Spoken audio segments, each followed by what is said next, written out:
বেড়া বকরি ছেড়ে দিয়ে লক্ষ্য রাখো, আমার নবী বেড়া বকরি দুম্বা ছেড়ে দিয়ে ঘুমায়া থাকে।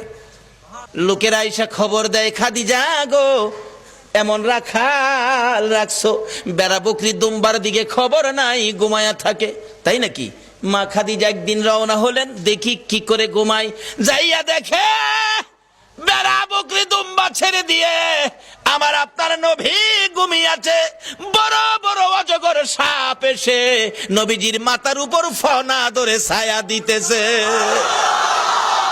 খাদিজা বলেন, না না, এই রাখালের বকরি জংলার বাগে নিবে না।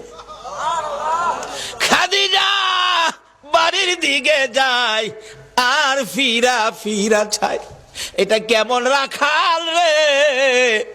এই রাখাল তো সাধারণ কোনো মানুষ নয়। খাদিজা চিনে ফেলেছে।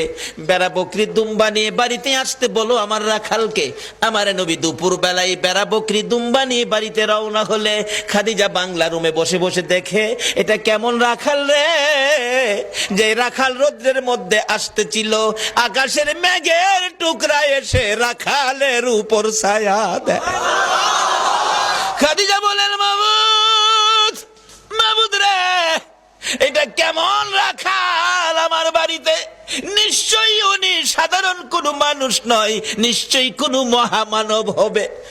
আসেন, আর বেড়া বকরি দুম্বা আপনাকে চড়াইতে হবে না, শুধু এই জায়গার মধ্যে 2 ঘন্টার ওয়াজ। এই জায়গায় কি ঘটনা ঘটেছে? আজকে এই নবীর চিনি না, যারা চিনেছে তাদের জীবন ধন্য হয়েছে। বলুন খাদিজা, এই নবী চিনে জীবন ধন্য হয়েছে কিনা?